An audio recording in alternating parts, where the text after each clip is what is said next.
Every molecule in the universe has consciousness. Every plant, every raindrop, every gust of wind, every animal, every tree, every gemstone, every rock, every building, every cat, every piece of machinery, every person, everything, every body. My body, your body, the bodies you work with, the bodies you know, they all have consciousness. This isn't a new discovery. Einstein acknowledged the consciousness of every molecule and every element in the universe. And here's the key part. He recognized that these conscious molecules communicate with each other all the time. And how? With your first language, the language that is more sophisticated and more instantaneous than words, energy. Is it possible that your body has been trying to communicate with you for a long, long time? And what would happen if you were to start listening? I've said this already and I'll say it again. Judgment is a killer. It's a killer of possibilities. It's a killer of space. It's a killer of energy. It's a killer of joy. It's a killer of happiness. Moreover, it's the #1 cause of pain, suffering, and illness on the planet. As a body whisperer, understanding more about judgment and its destructive and limiting nature puts you in a place where I believe hardly any other healers on the planet are right now, and a place where you can bring change into your own world and the world of the people you work on with true ease. The thing about judgment is that it's an ingrained habit, and it's no one's fault that they picked it up. It's almost like a reflex. We've been conditioned to judge everything about us. Everything we think, everything we choose, everything we do is labeled as good or bad, right or wrong. What if it didn't have to be that way? What if it's not the way you truly are, underneath all the conditioning?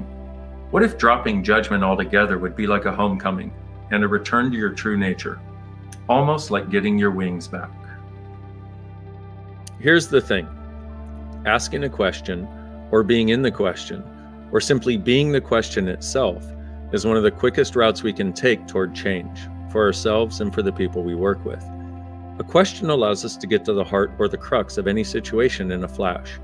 Questions break down walls, they let light and space in, they let chaos in, and they allow us to see what's keeping us stuck. Ooh, we need to do one on chaos versus order, because people get that shit mixed up all the time. That is not in the book, by the way. That is a comment to Emily about a future Body Whispering Live, just so you know. Oh, I think it is in the book. Well, no, I mean, but what I just said was not in the book. Chaos is definitely in the book. Because when I say let chaos in, a lot of people are like, don't let chaos in. Actually, you want to let chaos in because that's where all healing occurs. All disease is based on order, which is also a function of judgment and right and wrong. So anyway, in the book, so they let chaos in and they will allow us to see what's keeping us stuck. From there, we can undo and uncreate anything that's limiting us. And we can also access the possibilities for change to make our lives infinitely greater.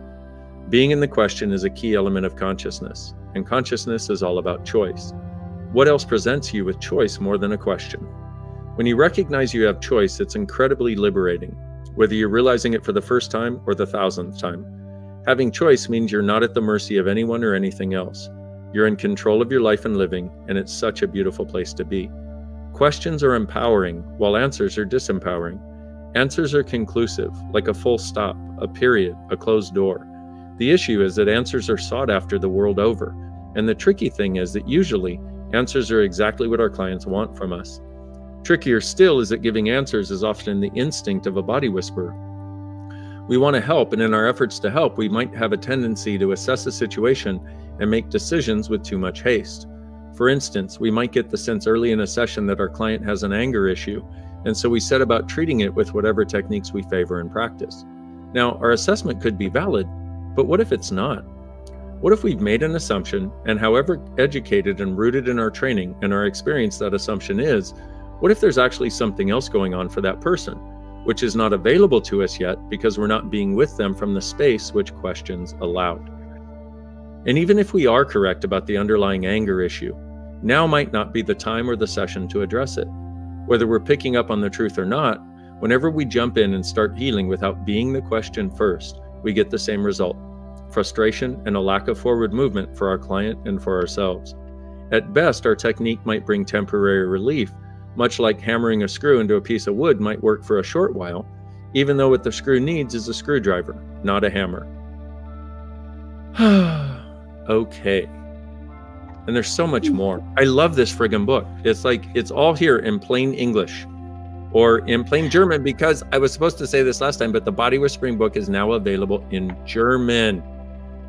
Yay. Okay. Yay. Okay. Yay. You know what? So Let I me know read you one more paragraph. I was Yep. Where did you want me to go? No, I was just going to say, I didn't know where you were going to stop. So keep reading. Okay, think about it this way. So much of what ails our clients is the result of the judgments and conclusions they've taken on. Their energy is blocked and solid, and they're often in great pain. How can we best heal them? By bringing more solidity into their bodies and their world via judgment and conclusion? Or by contributing space, possibility, and openness to their bodies and their world via questions, possibility, and choice?